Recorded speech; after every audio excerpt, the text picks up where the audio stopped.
à tous, j'espère que vous êtes en pleine forme. Bienvenue pour ce nouveau live témoignage de reconversion professionnelle. Aujourd'hui, j'ai le plaisir d'accueillir Géraldine Fournier qui va nous parler de plein de sujets passionnants, de comment elle a changé de vie professionnelle, comment elle a fait son transition, comment elle est passée d'un statut de CDI, salarié à freelance, d'une vie plutôt classique, on va dire, à une vie de nomade. Et donc, je vais accueillir Géraldine, on va la laisser tranquillement arriver. Bonjour à toutes les personnes qui se connectent en attendant. Donc, du coup, je vais commencer à présenter Géraldine. Ah, Géraldine, je vois que tu arrives. Je te laisse faire ta demande de connexion. Et comme ça, tu te présenteras toi-même. Hop là. Ça fonctionne. Bonjour à tout le monde. C'est parti, ça fonctionne. Bon, salut Géraldine. Comment vas-tu? Très bien, très bien. Tu m'entends bien? Je t'entends très bien. Ok, super. Super, très bien. Eh ben, j'ai commencé à t'introduire, mais très brièvement. Donc, ce que je te propose, c'est que tu te présentes. Je me présenterai aussi pour les personnes qui ne me connaissent pas. Et puis après, j'ai plein de questions à te poser sur ta reconversion professionnelle, comment ça s'est passé. Donc, j'ai hâte de commencer. Je te laisse te présenter. Super, merci. Et bien du coup, moi c'est Géraldine. Je suis aujourd'hui en Israël. Donc voilà, pour me situer. Et je suis depuis 2 ans et demi, 3 ans, responsable RSE, et récemment je me suis spécialisée en stratégie bas carbone et bilan carbone. Donc pour ceux à qui ça ne parle pas vraiment, c'est en fait calculer l'impact environnemental des entreprises et mettre en place des actions pour réduire cet impact environnemental. Donc j'accompagne les entreprises à être plus responsables et avoir moins d'impact sur l'environnement dans leur business model. Passionnant, c'est génial. Et qu'est-ce que tu faisais avant? Comme ça, on commence à faire les liens et puis après, je vais me présenter. Alors, ce que je faisais avant, j'étais chef de projet, responsable de clientèle en marketing digital, donc dans des agences de communication de marketing, et je travaillais pour du coup des clients sur leur stratégie marketing. Super, bah, ça va être intéressant de voir comment tu as fait ce switch, qu'est-ce qui t'a amené sur cette problématique qui est passionnante, puis on pourra creuser aussi justement ce que tu fais actuellement pour les entreprises. De mon côté, moi brièvement, donc je suis Géraldine également, je suis créatrice de l'école pour trouver sa voie et j'accompagne en fait les personnes qui sont frustrées parce qu'elles veulent changer de vie professionnelle, elles veulent changer de métier mais elles ne savent pas quoi faire, donc je les aide à trouver et à créer une activité professionnelle sur mesure. Mais aujourd'hui, on va parler de toi.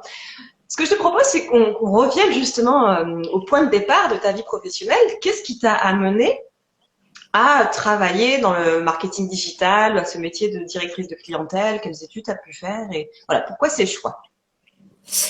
Alors du coup, en fait, moi j'étais donc à 18 ans avec mon bac, et évidemment la question de qu'est-ce que je vais faire de ma vie, comme tous les les lycéens. Et alors j'avoue que j'avais pas vraiment de passion ou j'avais pas d'idée particulière. La seule chose, c'était que je parle beaucoup, j'aime beaucoup partager, etc. Donc je me suis dit la communication, pourquoi pas. C'est ce qui me paraissait un peu, qui me correspondait le mieux, en étant évidemment un secteur assez vaste qui ouvrait pas mal de portes, parce qu'il y a toujours ça, on se pose la question de surtout ne pas se fermer de portes et pouvoir avoir quelque chose d'assez généraliste pour avoir plus de facilité à trouver un boulot après les études. Donc moi c'était ça, j'ai commencé avec un DUT communication des entreprises. Okay. Que j'ai fait à Paris. Et ensuite, j'ai enchaîné sur un Master 1 à l'ISCOM, donc école de communication en France. Et là, je me suis spécialisée dans le marketing, du coup opérationnel. Et j'ai terminé avec une dernière année en Master 2 en alternance en marketing international. D'accord. Donc voilà. En gros, j'ai choisi ça. C'était pas une passion, c'était juste en me disant que ça allait m'aller. C'était assez généraliste. C'est ça. C'est vrai que c'est souvent un choix qu'on voit en début de carrière.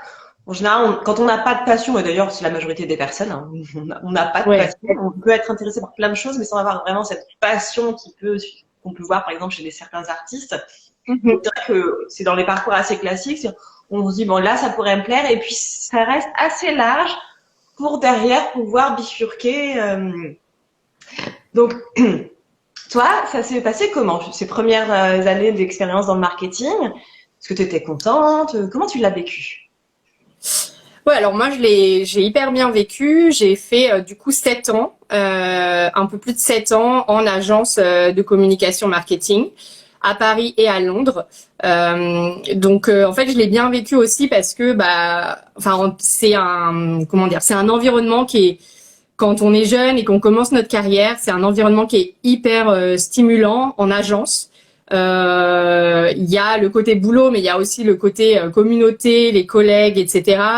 À Paris, enfin voilà, il y a plein d'agences, on se rencontre aussi après dans des after-work. Donc en fait, moi, j'ai trouvé ça génial et j'étais vraiment hyper épanouie. Puis comme c'est le début d'une carrière, de toute façon, on apprend constamment puisque c'est le début. Donc on travaille aussi avec plusieurs clients. Ce qui est hyper intéressant en agence, donc on a plusieurs secteurs, donc en fait il y a toujours quelque chose de nouveau, donc voilà, donc moi j'ai vraiment, enfin j'ai adoré ça. Après je me posais pas à l'époque la question de est-ce que ça faisait sens ou est-ce que j'avais l'impression d'avoir un rôle dans la société parce que j'en étais pas là dans ma réflexion personnelle. Ouais. Donc, du coup, j'ai rencontré des tas de gens géniaux avec qui je suis encore en contact, qui sont devenus des amis. Donc voilà, franchement, enfin, le début de ma carrière, c'était vraiment chouette. Et puis Ouais. après, j'ai déménagé à Londres. J'ai trouvé un job dans une des plus grosses agences de communication internationale qui s'appelle Havas. Donc voilà, j'avais un job dans cette agence qui était hyper renommée. Je vivais à Londres, donc franchement, c'était top, quoi. C'était Ouais. top. Ouais. Mais Et après, c'est vrai que maintenant j'y pense, c'est que du coup, quand j'ai déménagé à Londres, c'était pas spécialement par rapport à ma carrière en marketing, c'était pour me dire ah bah je vais aller bosser dans un pays anglophone et je vais pouvoir parler anglais.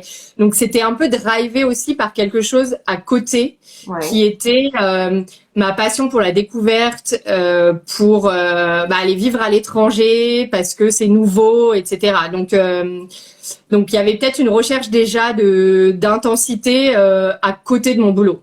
Ouais, ouais, d'accord.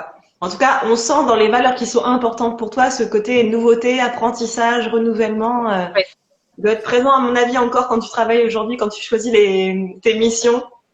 Ça doit être assez- Ouais, mais je suis extrêmement curieuse. Enfin, c'est de plein de trucs. Et d'ailleurs, enfin, dans ma vie, je fais aussi plein d'autres expériences, des retraites de méditation en silence. J'ai fait une formation de prof de yoga. Enfin, j'adore explorer plein de choses. Donc, c'est vrai que vivre à l'étranger, c'était aussi, ça a vraiment participé à ça. Enfin, c'était ouais, aller découvrir autre chose. Peut-être que je compensais par rapport à ma carrière où finalement c'était pas non plus quelque chose qui m'épanouissait vraiment, sans être très très négatif. Ouais. Sans, ça me rendait pas malheureuse, je me suis rendu compte après que ça m'épanouissait pas complètement. D'accord. Alors, bah, justement, qu'est-ce qui t'a amené à changer? Alors, ce qui m'a amené à changer, du coup, parce qu'on parlait des passions, en fait, là aujourd'hui, je fais un métier passion, Ouais. euh, et en fait, c'est venu par mon engagement personnel et ma prise de conscience par rapport à l'environnement, la crise climatique, que j'ai eu depuis longtemps, parce qu'en fait, quand j'y repense, mon premier job, donc en 2011, dans une agence à Paris. Je me souviens que j'étais déjà là un peu sensibilisée sur l'environnement.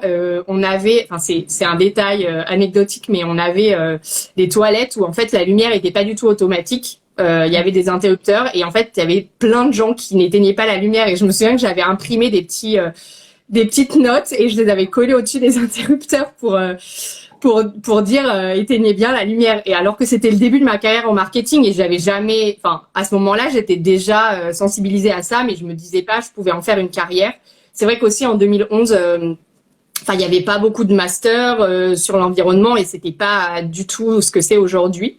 Donc, mais du coup j'étais déjà un peu là-dedans. Et en fait, au fur et à mesure des années, ça a commencé à grandir, mais pour moi, c'était plutôt le côté personnel. Enfin, c'était une sensibilisation personnelle et une prise de conscience que j'ai fait à mon niveau personnellement, pas à pas, parce que c'est une prise de conscience qui se fait pas du jour au lendemain.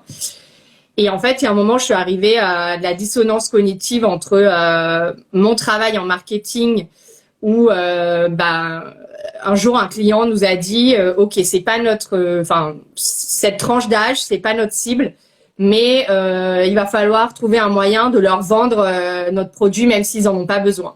Ouais. Et ça, je me souviens que c'est une phrase donc j'étais à Londres à ce moment-là qui m'a un peu marquée en me disant OK, mais en fait c'est pas je peux pas passer 8 heures de mes journées à essayer de vendre un produit à des gens qui n'ont pas besoin délibérément, quoi, en se disant OK, on va faire ça. Et je crois que là, ça a été vraiment un peu une prise de conscience en me disant OK, je peux pas continuer dans cette voie parce que ça va vraiment à l'encontre de mes valeurs. Et donc du coup, petit à petit, après, j'allais au boulot, j'étais beaucoup moins dedans. Et je me suis dit, OK, qu'est-ce que je vais faire pour changer ça? Ouais. Et donc, quand tu t'es dit, voilà, qu'est-ce que je vais faire pour changer ça, tu avais déjà en tête d'aller justement vers cette passion qui t'attirait, de prendre soin de la planète, on va dire. Ouais. Non, j'ai essayé de trouver autre chose qui est un peu plus en accord avec mes valeurs et je continue sur le côté perso. Comment tu t'as managé toute cette pensée? Alors en fait, ça a été un long cheminement. À côté de ça, j'avais un autre projet qui était de partir voyager 1 an. Ouais.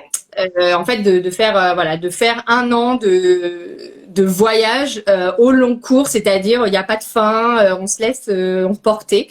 Et donc ça, en fait, au même moment, j'ai eu une amie qui m'a parlé elle aussi, elle voulait démissionner et partir. Et donc on s'est dit OK, on part. Donc en fait, ça a été le premier projet. Je savais de toute façon que j'allais quitter mon boulot pour les raisons que j'ai expliquées avant. Là, du coup, je l'ai quitté, pas pour rechercher un autre boulot dans l'environnement. En fait, au début, je me suis dit, je pourrais travailler pour des entreprises en marketing, pour des entreprises qui sont à impact. Ouais. C'était un peu mon idée. Mais entre-temps, du coup, je suis partie, j'ai fait ce voyage lent. En fait, on a passé 1 an en Amérique du Sud à voyager en stop, à faire du camping, etc. Donc, c'était et donc là, les 6 premiers mois, c'était génial parce que je pensais pas du tout au retour. Et les 6 derniers mois, j'étais vraiment constamment en train de me dire, OK, mais qu'est-ce que je vais faire, etc. Et c'est vrai que c'était assez flou parce que je savais pas quel métier il pouvait y avoir dans l'impact. Je connaissais pas du tout le secteur. Je savais pas comment les entreprises étaient accompagnées. Donc voilà, c'était hyper flou, un peu stressant, mais là, j'étais vraiment, je savais que je voulais m'orienter là-dedans, mais j'avais aucune idée de où j'allais, quoi. D'accord. Alors, qu'est-ce que j'allais à trouver où aller?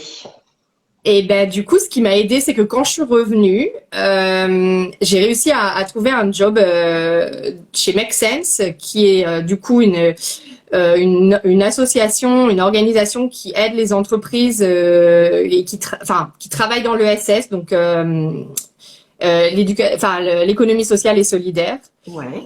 Et mais j'ai trouvé un poste de business developer dans cette entreprise. Et au début, je me suis dit, l'entreprise a une mission qui me parle. Moi, je suis pas trop business developer, la vente, etc. C'est pas ma passion, etc. Mais c'est pas grave parce que l'entreprise me parle. La mission de l'entreprise me parle. Je me suis rendu compte finalement, ça n'a pas fonctionné au bout de 4 mois. On a mis fin à la période d'essai. Et en fait, je me suis rendu compte que même si l'entreprise a un projet qui me parle, la mission que je fais tous les jours, il faut que je me sente à l'aise dedans et que je me sente bien parce que sinon, ça va pas fonctionner. Et oui, la mission ne suffit pas. Il faut que tu puisses utiliser les compétences que tu as, les qualités au quotidien. Ouais, c'est ça. La mission, c'est quelque chose qui est assez haut finalement. C'est la finalité de tout ce que tu fais, mais si ce que tu fais au quotidien ne t'anime pas, c'est pas suffisant. Ouais, exactement. Et en fait, donc ça, c'était une première expérience qui m'a finalement aidée dans ma prise de conscience en me disant, d'accord, l'entreprise peut être à mission, peut être à impact, mais il faut aussi que mes tâches m'intéressent et je sente que ça a du sens pour moi, que ça utilise mes compétences, là où j'ai beaucoup d'énergie, de motivation, etc. Donc après, j'ai commencé à faire de la sensibilisation à la crise climatique. Donc je me suis formée notamment à la fresque du climat, qui est un atelier de prise de conscience et de sensibilisation aux enjeux énergie et climat. Et là, je suis partie faire un voyage en Europe sans avion pour sensibiliser les élèves, en fait, dans les lycées, dans les collèges. Donc là, j'ai exploré une autre façon d'utiliser cette passion qui était la sensibilisation.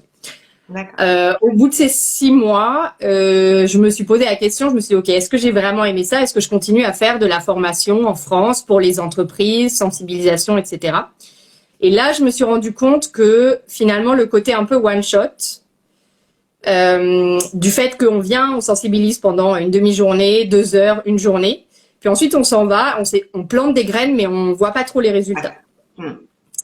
Et du coup, je me suis dit, ça m'intéresse, mais pas tout le temps. Enfin, en fait, je me suis rendu compte qu'il y avait autre chose qui m'animait, c'était de pouvoir accompagner sur le long terme des personnes ou des entreprises pour vraiment aller plus loin dans l'engagement et essayer d'obtenir des résultats concrets. D'accord. Donc ça a été un autre apprentissage que j'ai fait en me disant, bon, bah, finalement, je vais accompagner des entreprises parce que j'ai l'impression d'avoir encore plus d'impact en accompagnant une entreprise sur le long terme. D'accord. Ça, c'est important ce que tu dis parce que c'est vrai que souvent quand on réfléchit à un nouveau projet, à une reconversion professionnelle, on attend finalement de trouver tout de suite le métier parfait. Ça peut d'ailleurs freiner avant de... Et alors que c'est souvent aussi par l'expérience qu'on se rend compte, qu'on affine au fur et à mesure. Et tu vois, toi, tu as fait des petits tours. En fait, chaque étape t'a permis finalement de définir ton projet actuel, ton métier actuel qui correspond beaucoup plus, tu vas nous en dire plus, à ce qui tu es vraiment, à comment tu as envie de travailler, à qui tu as envie d'aider, à ce côté long terme. Donc c'est vraiment important d'avoir ça en tête. Je voudrais le rappeler parce que trouver son métier parfait, ça se fait au fur et à mesure. Et même d'ailleurs, il n'y a pas de métier parfait parce qu'à chaque expérience, on apprend encore et on optimise et on change, on va vers de nouvelles directions. Donc merci pour ce partage-là parce que c'est toujours bon de l'avoir en tête. Moi, j'avais aussi cette idée-là en me disant, quand j'étais pendant mon voyage, en me disant, ok, je vais rentrer, il faut que je sache absolument quel métier je vais faire. Et en fait, je me suis rendu compte que finalement, c'était avec plusieurs expériences que j'arrivais à, entre guillemets, éliminer ce que j'avais pas vraiment envie de faire. Et c'était plutôt en partant de ce... Et j'ai mis du temps. Au début, je me disais, mais je suis vraiment nulle. Enfin, tu vois, je vais pas chercher des informations au bon endroit, etc. Et finalement, maintenant, je peux dire que non, en fait, une transition, ça prend énormément de temps. Et oui, et on va passer par plusieurs étapes, essayer un CDI dans une boîte, essayer autre chose. Enfin voilà, pour finalement y arriver, il faut pas être trop pressé. Ouais. Et tiens, tu parlais de CDI. Donc avant, tu étais en CDI. Et après, pour cette nouvelle activité, tu n'étais plus en CDI. Tu avais des activités de freelance. Comment ça se passait? Comment ça se passe aujourd'hui d'ailleurs maintenant? Ouais, c'est ça. C'est-à-dire qu'au final, quand mon expérience de business developer chez Make Sense s'est terminée, là, j'ai créé ma micro-entreprise parce que du coup, quand je me suis formée, j'ai eu des demandes via mon réseau, en fait, de faire des ateliers de sensibilisation dans certaines entreprises. Et donc là, je me suis dit, bon, il faut que je crée mon statut d'auto-entrepreneur, mais c'était pas du tout c'était pas volontaire. C'est juste que c'est venu à moi de cette manière-là. Et après, en fait, il y a eu un événement personnel dans ma vie, c'est que je me suis mis en couple en fait avec une personne que j'avais rencontrée pendant mon voyage, qui est israélien. Et donc du coup, mon conjoint est en Israël aujourd'hui, et donc la seule manière de pas avoir une relation longue distance, c'était du coup de travailler entre guillemets à distance pour que je puisse déménager ici. Et donc, en fait, ça a été un choix un peu par défaut, même si maintenant, j'adore cette vie d'indépendant parce que on peut vraiment choisir ses projets. On organise notre temps comme on veut. On peut aussi faire des projets personnels à côté.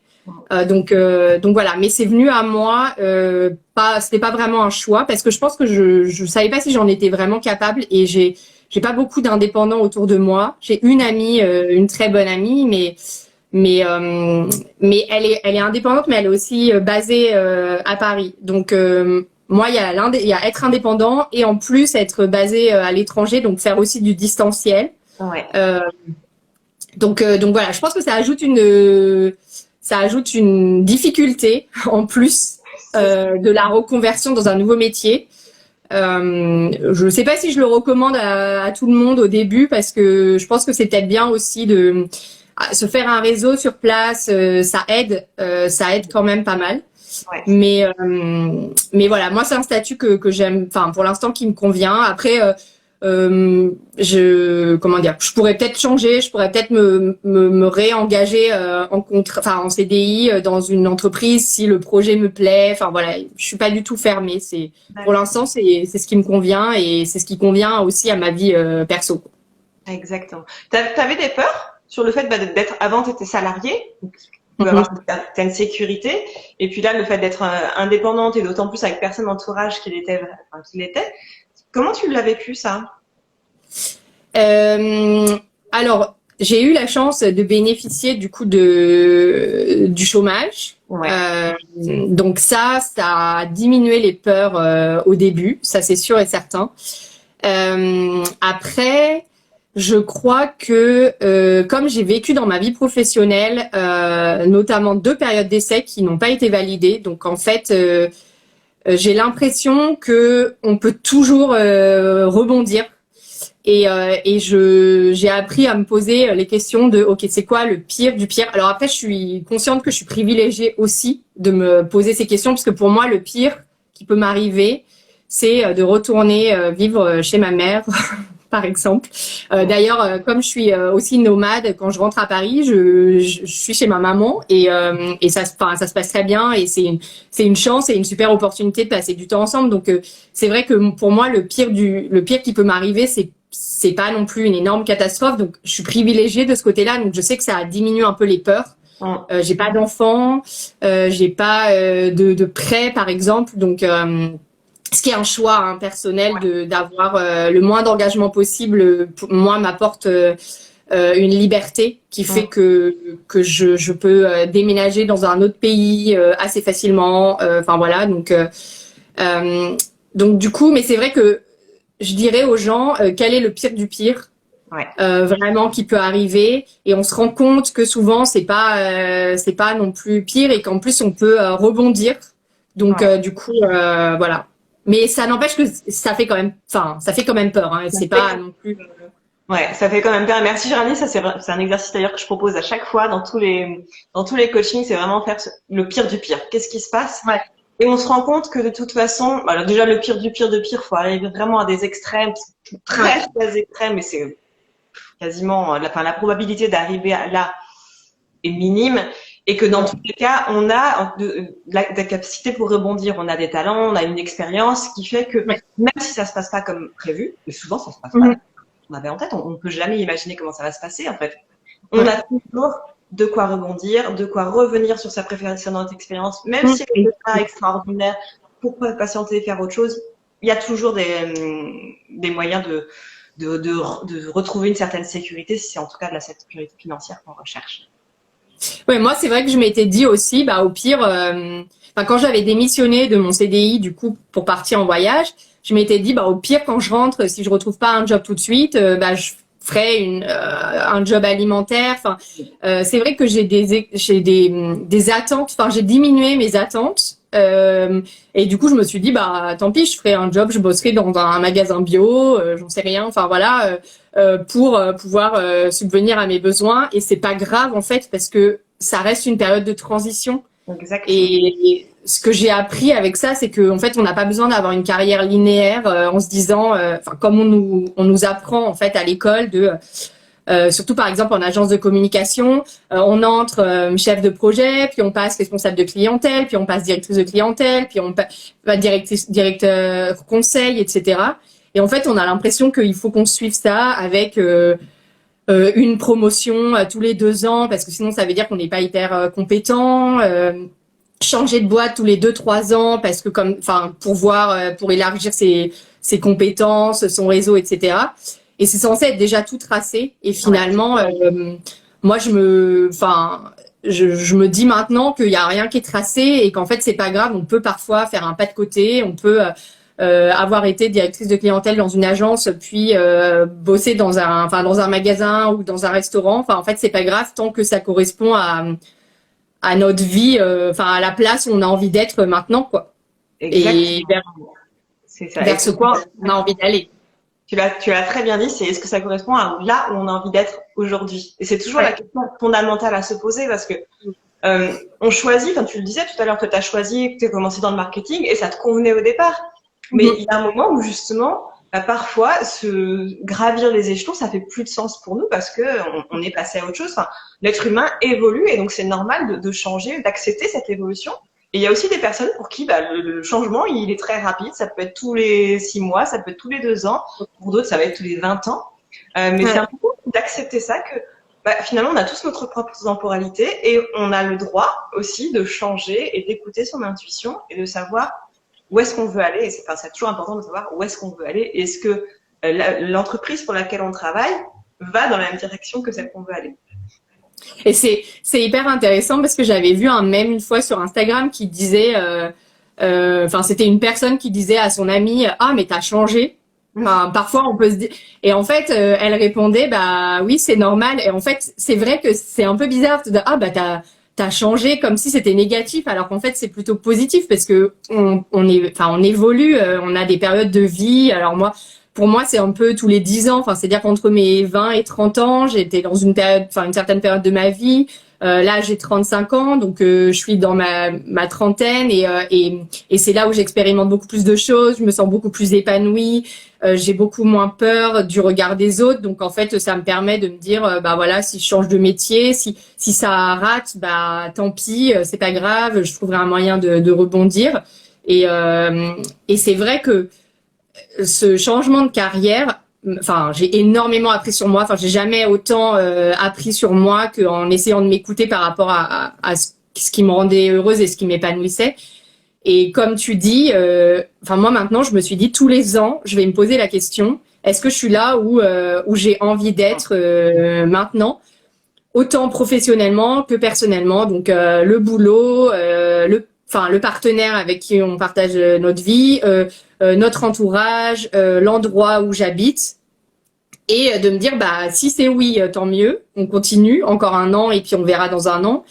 Et si c'est non, ok, comment je peux faire pour commencer à entamer le changement, sans se dire je vais démissionner du jour au lendemain, tout claquer, et voilà, mais au moins réfléchir à comment on peut faire évoluer pour que dans un an, si on se repose cette question, on soit finalement, on réponde oui à toutes les questions, quoi. Ouais, j'adore. Ça, ce sera, s'il y avait un message à retenir, je pense, de ce live aujourd'hui, c'est ça, c'est de se poser très régulièrement, est-ce que je suis là où je veux être et dans ces différentes sphères de vie.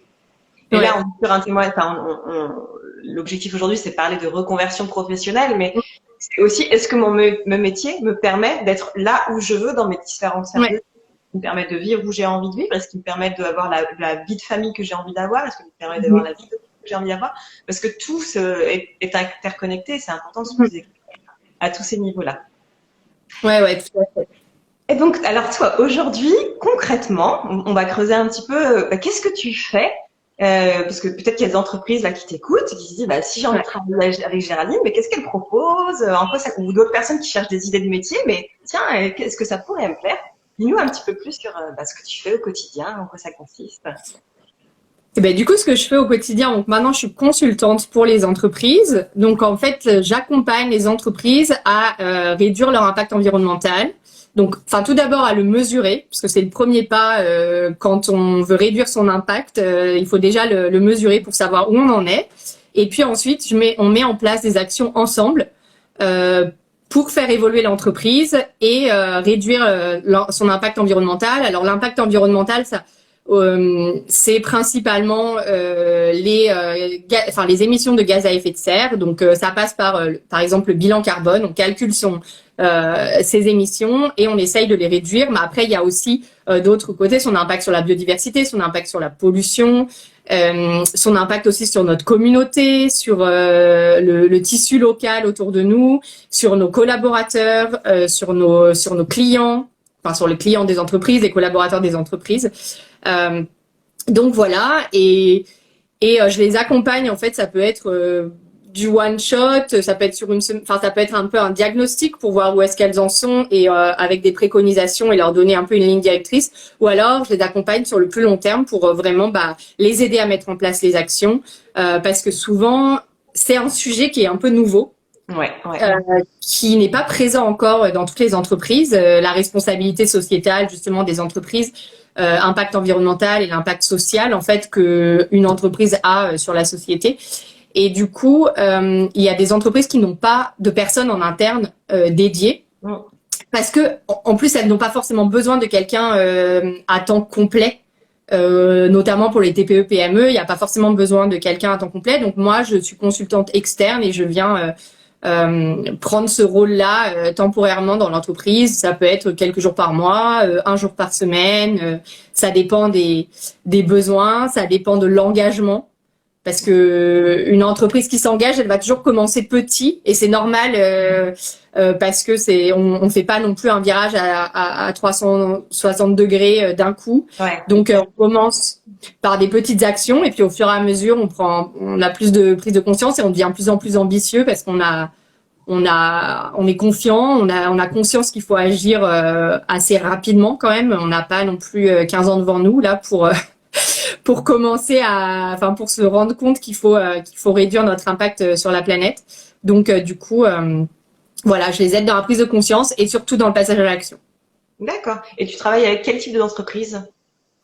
Donc moi, je travaille avec des TPE, PME, donc des petites entreprises dans n'importe quel secteur. Je travaille principalement main dans la main avec les dirigeants parce que j'aime bien travailler avec des entreprises où en fait les dirigeants sont déjà engagés, ils sont au courant qu'il faut faire des choses, mais ils savent pas forcément comment s'y prendre. C'est un sujet qui est très vaste, très complexe. On ne sait pas vers où se lancer et surtout parfois on peut se lancer et faire des actions qui sont pas vraiment efficaces. C'est pour ça que moi je pousse les entreprises à mesurer leur impact parce qu'une fois qu'on sait là où elles ont le plus d'impact, on sait quelles actions mettre en place pour le réduire le plus efficacement. Et l'objectif, c'est quand même d'être efficace, de pas perdre trop de temps à faire des petites actions qui ont pas beaucoup d'impact. Donc voilà, je travaille avec les dirigeants pour mettre en place ces impacts. Et les grosses entreprises, en fait, dans ce secteur-là, travaillent avec des cabinets de RSE, mais qui sont du coup des plus gros cabinets. Donc moi, comme je suis indépendante, je travaille avec les plus petites entreprises. On a vraiment une relation de partenaire, en fait, pour avancer dans la transition et dans la transformation. D'accord, c'est super intéressant. Et quelqu'un qui aimerait faire la même chose, qui se recherche et qui se dit tiens, ça peut être pas mal ce qu'elle fait, Géraldine là. Ça s'adresse à quel type de personne? Qu'est-ce qu'il faut avoir comme les valeurs, on peut déjà un petit peu s'en douter, mais quel don naturel, quelle compétence, quelle capacité, quelle qualité, qu'est-ce qu'il faut avoir pour faire ce métier? Alors, je dirais qu'en fait, déjà, il y a... Alors moi, c'est vrai que ce que mon travail dans mon ancienne carrière, mon début de carrière, on va dire, dans le marketing, le fait que j'étais déjà directrice de clientèle, en fait, je gérais déjà une relation avec les clients, la gestion de projet. Donc, il y a comment interagir avec un client, comment l'écouter, entendre ses besoins, proposer du coup des réponses à ses attentes. Mettre en place aussi un planning, un budget pour dérouler. Alors moi, c'était une stratégie marketing et aujourd'hui, ce que je fais, c'est une stratégie bas carbone. Donc voilà, ça change. C'est un secteur différent, mais la manière d'interagir avec mes clients est la même. Donc c'est vrai que ça, c'est quelque chose qui je pense m'a beaucoup aidé. Savoir faire un devis, proposer un budget à l'entreprise, etc. Donc ça, c'est le côté plutôt compétences métier, on va dire. Ouais. Et puis après, il y a les compétences secteur, donc tout ce qui est le secteur de l'impact. Et ça, en fait, il faut être hyper curieux. Moi, je me suis en fait rendu compte que avant même d'en faire mon métier, en fait, je lisais déjà, des heures par semaine sur le sujet. Comment une entreprise peut se transformer, qu'est-ce qui est important pour l'entreprise par rapport au climat. Enfin, j'étais passionnée par ce sujet, chercher des solutions, comment on peut faire pour polluer moins, comment on peut faire pour émettre moins, pour avoir des transports plus écologiques, etc. Donc, Ça, il faut être hyper curieux parce qu'en plus, c'est un secteur qui est en évolution constante. Il y a des nouvelles technologies qui arrivent année après année. Il y a des nouvelles lois aussi. Enfin, je veux dire, en France, ça bouge énormément. Il y a eu la loi Pacte il y a en 2019 et les entreprises à mission, c'est-à-dire comment une entreprise a une mission sociétale et environnementale inclus dans ses statuts. En fait, une entreprise n'est plus là uniquement pour faire du profit, mais elle est là pour bénéficier à la société et réduire son impact sur l'environnement. Et il y a des lois sur la taxe carbone qui arrivent au niveau européen. Donc en fait, ça bouge tout le temps. Donc il faut vraiment être en veille et se rendre compte qu'on ne sait pas tout. On ne sait jamais tout. En fait, c'est extrêmement vaste. Et d'ailleurs, moi, je me suis spécialisée sur le bilan carbone, mais il y a d'autres personnes qui vont se spécialiser sur l'économie circulaire. Il y a d'autres personnes qui vont se spécialiser justement sur les statuts de l'entreprise, entreprise à mission, la raison d'être. Il y en a d'autres qui vont se spécialiser sur le green IT, donc le numérique responsable. En fait, il y a vraiment plein de spécifications. Donc, peut-être commencer par global, mais en choisir une après. Ça permet aussi de savoir où mettre son attention parce que sinon, on peut y passer des 48 heures dans une journée, quoi. Enfin, il n'y a pas assez d'heures dans une journée pour se renseigner là-dessus. Mais c'est vrai que le sujet est très très large. Il y a énormément d'opportunités professionnelles à ce niveau-là. Et là, tu as évoqué quelques exemples. Mais sous toute cette ombrelle, on va dire, protection, climat, bilan carbone, il y a plein d'actes dans lesquels on peut aller. Et c'est très très riche en opportunités. Ouais, moi j'ai aussi, je l'ai pas dit avant, mais il y a aussi, une partie de mon accompagnement, c'est communiquer sans greenwashing aussi. Enfin, j'aide les entreprises aussi à communiquer sur leur impact sans faire de greenwashing. Alors ça, c'est quelque chose que j'ai pris de mon ancien métier qui était dans la communication, parce que j'ai toujours cette sensibilité à comment les entreprises communiquent, et donc du coup les aider à ne pas faire de greenwashing pour que ça n'atteigne pas leur réputation, etc. Ouais. Donc voilà, c'est très très vaste. Après, ce que je conseillerais, c'est de commencer un peu généraliste, d'apprendre sur la RSE au niveau global, et puis ensuite, je pense que chacun va avoir sa petite appétence vers un sujet, et voilà, après de se spécialiser un peu là-dedans. Et ce qui est intéressant dans ce que tu dis, c'est qu'on voit que tu sais très bien réutiliser ton ton premier parcours, tes premières expériences, et les mettre au service de ta mission d'aujourd'hui, de ce qui vraiment te tient à cœur. Et ça, c'est aussi important, qui est fondamental à avoir en tête, c'est que quand on change de vie professionnelle, on ne tire pas un trait sur la précédente expérience, même si parfois ça paraît complètement opposé. Il y a toujours des compétences qu'on va réutiliser, il y a toujours des choses en fait qui vont nous servir. Et c'est pour ça que c'est important aussi de regarder, tiens, dans tout ce que j'ai fait jusqu'à présent, qu'est-ce que j'aime, qu'est-ce qui peut m'être utile, comment je peux le réutiliser et mettre à profit pour la suite, parce qu'on peut avoir aussi cette impression qu'on va repartir à zéro. Ouais. On repart pas de zéro, on repart avec tout ce bagage-là qui va vraiment nous apporter beaucoup plus que quelqu'un qui commencerait vraiment, un étudiant qui sortirait de l'école. Pas le même métier. Donc ça, c'est intéressant de voir comment justement toi tu réutilises tout ce que tu as fait par le passé dans ta nouvelle activité. Là, je te dis ça comme ça parce que ça fait 3 ans et maintenant j'arrive à le voir, mais il y a un moment, ça a été très long et difficile pour moi de me rendre compte qu'en fait j'avais des choses à mettre en avant auprès des entreprises. Moi, j'avais l'impression du coup que j'étais un peu nulle parce que je partais complètement de zéro sur ce secteur.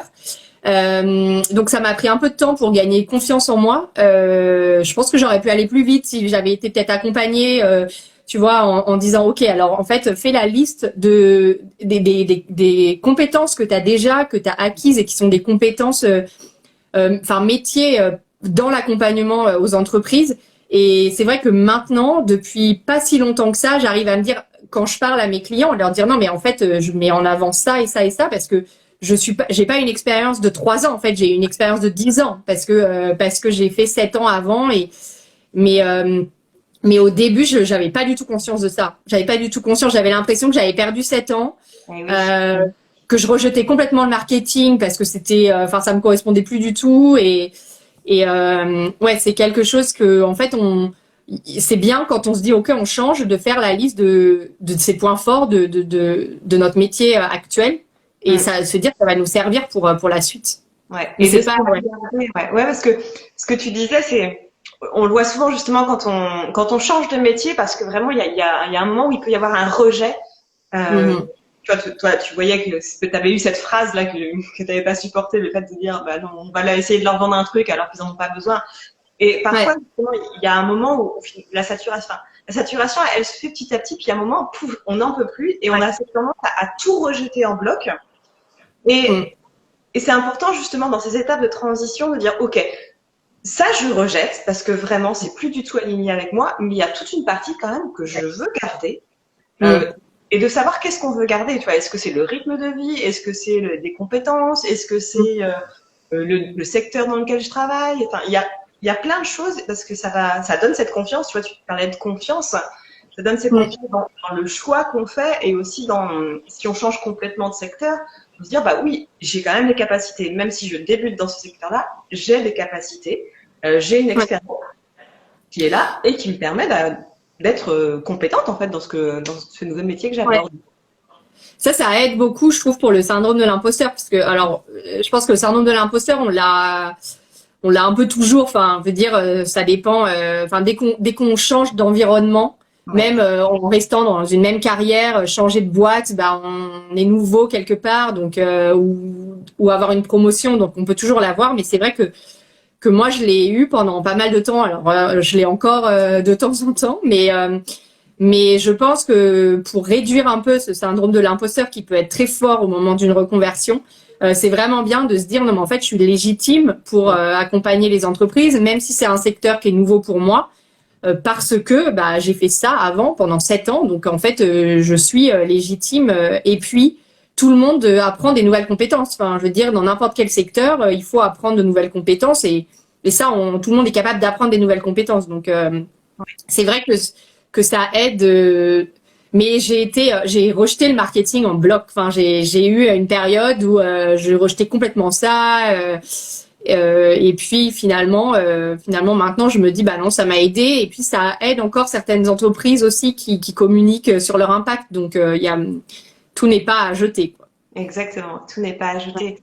Et puis dans ce que tu disais aussi, pour en revenir sur le syndrome de l'imposteur, le fait d'être très au clair justement sur bah, dans quoi on est bon, quels sont nos talents naturels, parce qu'on parle beaucoup de compétences, mais on a aussi des talents qui sont innés. Et à partir du moment où on est très clair sur enfin, quels sont-ils, moi j'arrive pas à parler là, et dans quelle mesure le nouveau métier qu'on a choisi les utilise, ça permet Ouais. justement de s'asseoir beaucoup plus dans sa Mm. nouvelle culture et de dire, bah oui, si, je peux le faire, puisque de toute façon, moi je suis bon là-dedans, je suis bonne là-dedans. Donc, oui, c'est un nouveau secteur, mais je maîtrise complètement le sujet. Mais c'est compliqué, hein, parce qu'on nous apprend pas vraiment à faire ça.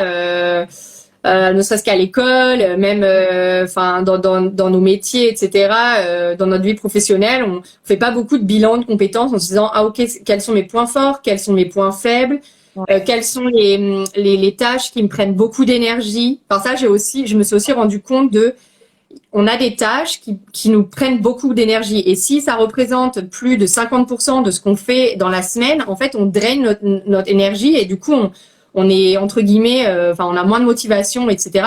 Donc, il faut arriver à savoir où est-ce qu'on fait quelque chose qui paraît simple pour nous et qui Ouais. peut être très compliqué pour d'autres. Enfin, je veux dire, il y a des gens, ils vont aller à un rendez-vous client ou parler en public et ils vont pas du tout être stressés. Donc, en fait, pour eux, ça va être assez simple. Et d'autres personnes, ça leur prend énormément d'énergie de faire ça. Et du coup, de savoir ça permet aussi de se dire comment on organise nos journées et quel métier on va choisir en fonction des tâches qu'on va avoir à faire. Même si évidemment, il y a jamais 100% des tâches qui sont géniales et qui sont plaisantes. Mais Exact. c'est des questions à se poser, ouais.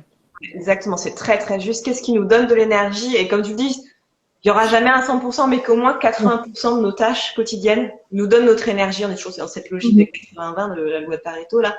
Et Ouais. parce que ce qui nous donne de l'énergie, ça veut dire que déjà c'est quelque chose qui est facile, qui est fluide, qui est pour nous. Donc on est dans notre zone de génie, et qu'en plus ça nous dresse, ça correspond à nos valeurs, à notre mission, vers quoi on a envie d'aller. Donc ça c'est très très important. Et tu parlais de compétences, mais justement, enfin, parfois il y a des bilans de compétences dans les entreprises. Sauf qu'on peut être compétent dans quelque chose, mais ça nous draine notre énergie. On peut être compétent pour faire des fichiers Excel, mais pas avoir envie de faire ça toute la journée. Où tu parlais d'aller en clientèle, il y a des personnes qui peuvent être compétentes là-dedans, mais il y a des personnes qui savent être hyper fluide d'aller en clientèle, et pour d'autres, elles vont être vidées à la fin de la journée. Donc, que les compétences, c'est vraiment est-ce que ça me donne de l'énergie? Est-ce que c'est ma zone de génie? Est-ce que c'est facile? Est-ce que c'est fluide pour moi? Et c'est vrai que tu disais, on ne nous a pas appris ça. Mais non, parce qu'à l'école, on nous apprend à nous améliorer sur des standards, en fait. Sauf qu'on n'a pas les mêmes standards. Il va y avoir des personnes qui sont excellentes en maths, c'est très bon, enfin, c'est facile pour elles. Et d'autres qui vont être excellentes plutôt en littérature.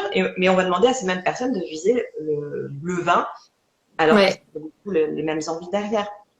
Donc, et c'est pour ça que c'est un processus aussi de réapprendre, de connaissance de soi, en fait, de qui on est, de comment on fonctionne, qu'est-ce qui nous donne de l'énergie, qu'est-ce qui nous anime, vers quoi on a envie d'aller.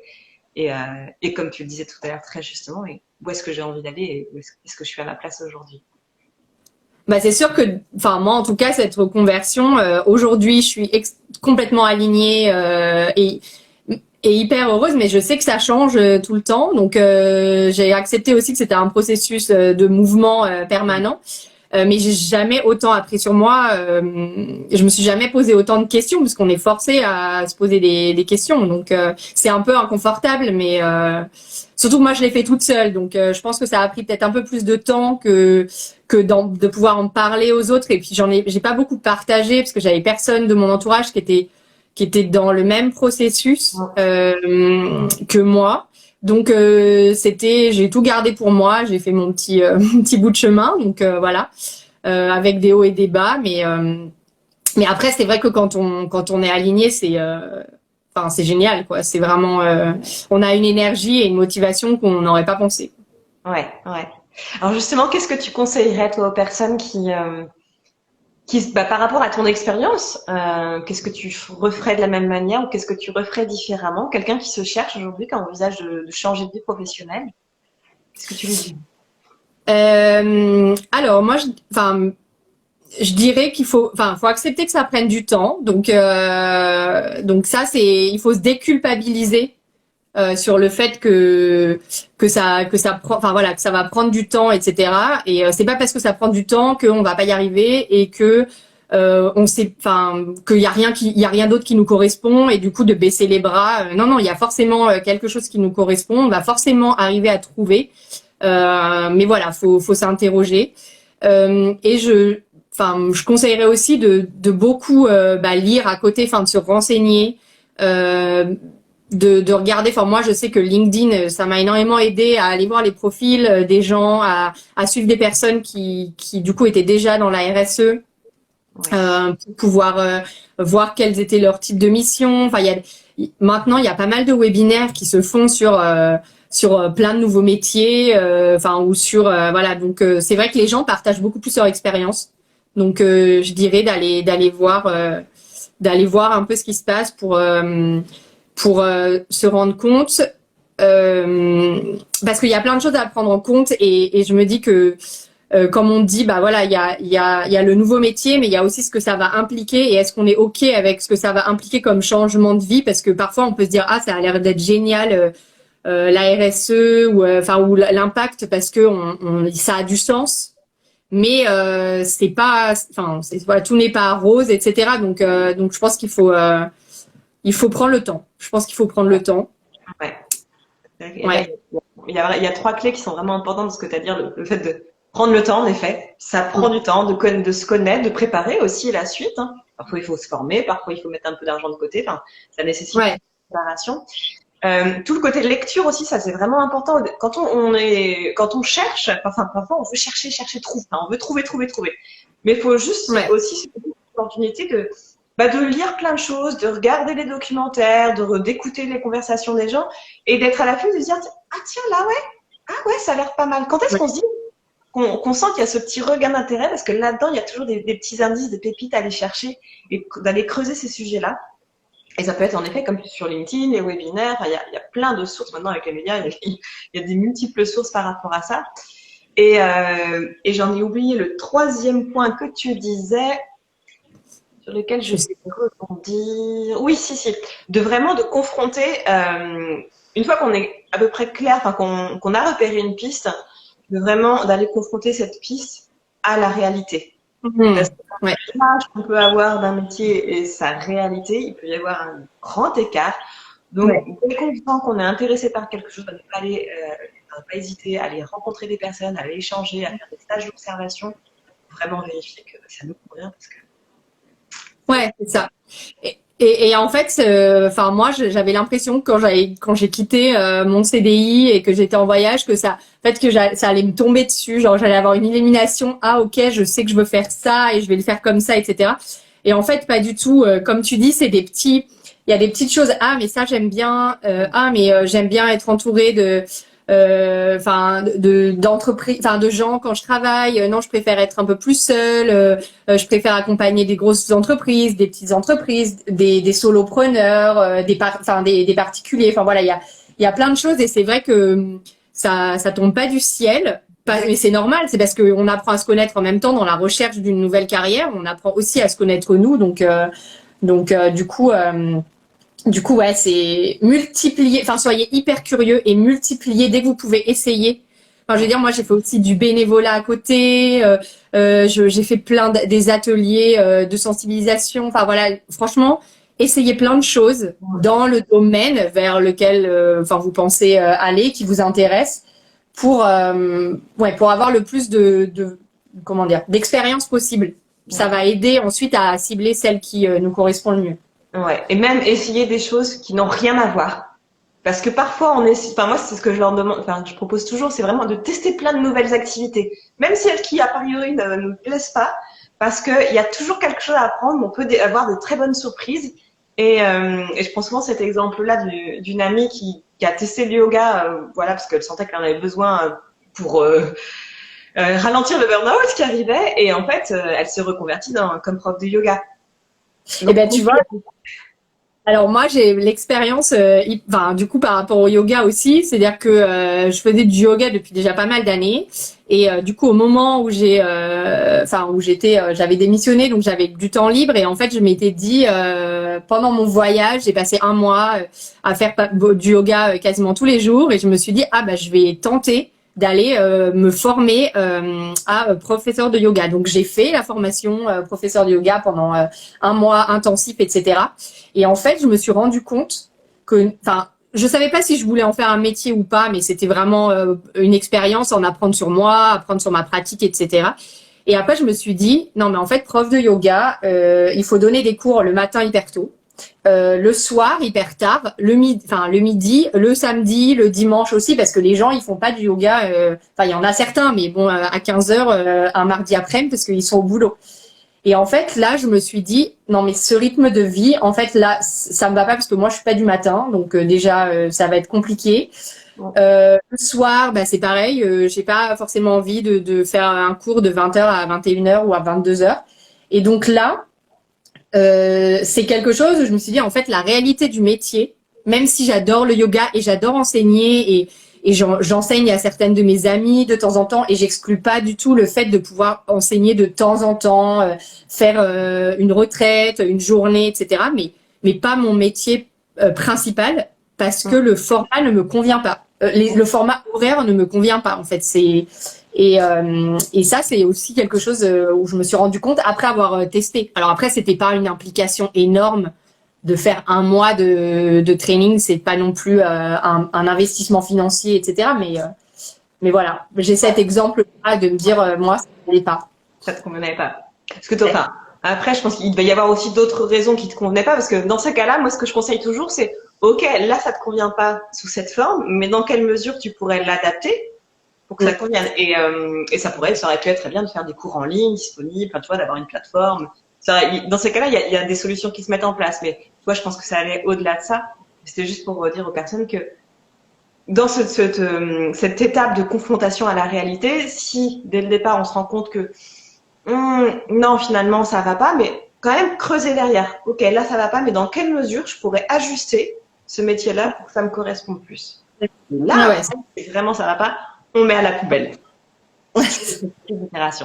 Et autre chose que c'est vrai que tu l'as mentionné un peu aussi tout à l'heure, c'est que finalement, moi je trouve que le fait de trouver sa voie et de changer vraiment, de trouver l'activité qui nous correspond vraiment, c'est un peu comme une chasse au trésor. On va chercher plein de petits indices en fait un petit peu partout, et après il y a la carte qui est dessinée et ça y est, on a cette clarté.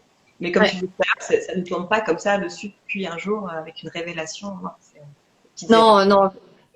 Ouais, je pense que ça serait trop simple, et du coup, une fois qu'on a entamé ce processus, je pense aussi ce qui est génial en fait, même si finalement ça n'aboutit peut-être pas, ou parce qu'après on peut aussi changer des choses juste dans enfin en se disant ok, mon boulot aujourd'hui ne me plaît pas, mais c'est peut-être pas n'est peut-être pas à jeter, donc en fait il peut y avoir un changement d'entreprise, enfin voilà, un changement d'environnement, un changement parfois de ville, enfin voilà, il peut y avoir des choses aussi à modifier sans se dire je vais complètement me reconvertir dans quelque chose qui est complètement opposé.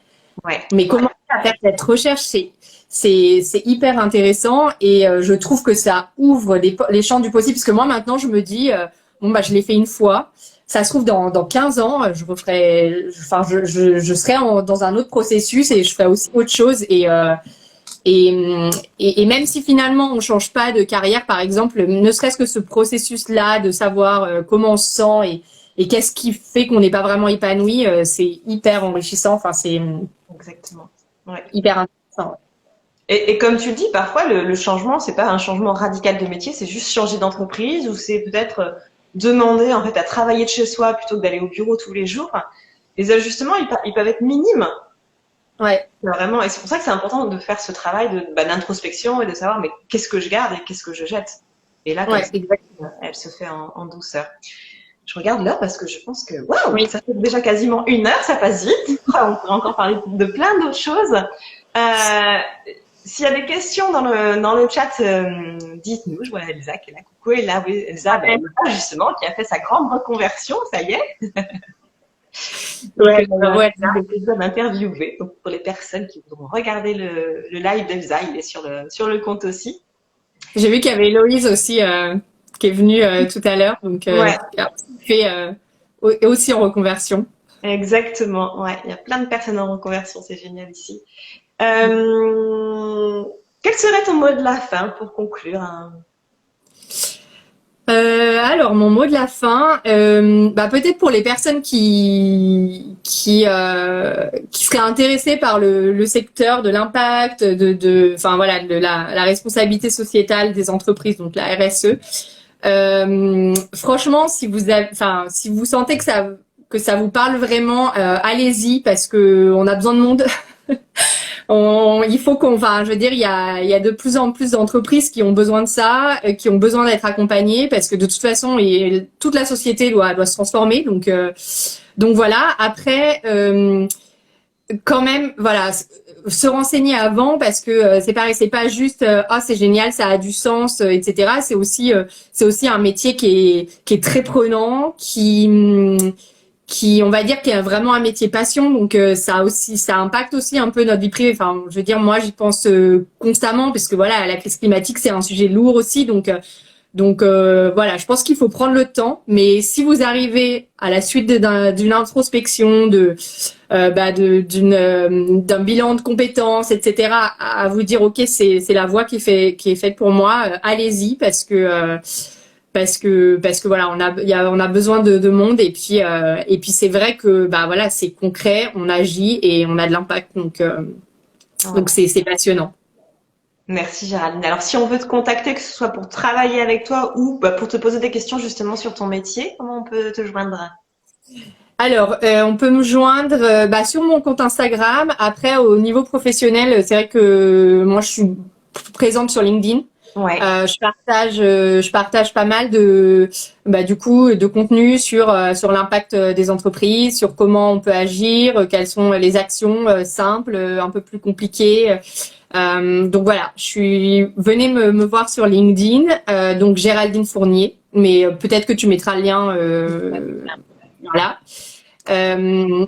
Et puis, alors pour ceux qui ont envie de consommer plus responsable, j'ai aussi un guide de la consommation responsable en ligne que j'ai créé. Ça d'ailleurs, je l'ai créé aussi pendant ma période de transition en me disant, bah tiens, ça peut aussi, enfin, est-ce que comment je peux faire pour aussi aider les personnes? C'était un projet à côté que j'ai fait, mais qui m'a aussi aidé à savoir que ça me plaisait vraiment. Et donc, ça s'appelle mieuxconsommer.fr et les personnes peuvent retrouver là-dessus plein de solutions et d'alternatives dans tous les secteurs de la vie quotidienne pour mieux consommer et pour réduire leur impact environnemental et social. Donc, Très bien, voilà. mieuxconsommer.fr. Parfait. Mieuxconsommer.fr et LinkedIn principalement. Et puis, bon, bah, aussi Instagram pour ceux qui vont faire Instagram. Ok, très bien. Parfait. De toute façon, je remettrai tout ça dans la description. Merci beaucoup, Géraldine. Je vois qu'il n'y a pas de questions. De toute façon, si vous avez des questions après le replay, bah, vous mettrez ça dans les commentaires et puis on sera un plaisir de vous y répondre. Ouais, merci beaucoup à toi, Géraldine, pour ce partage. C'est toujours hyper intéressant de parler de reconversion. Il n'y a tellement pas de temps. Il y a toujours, on peut continuer encore des heures, mais on va quand même s'arrêter là.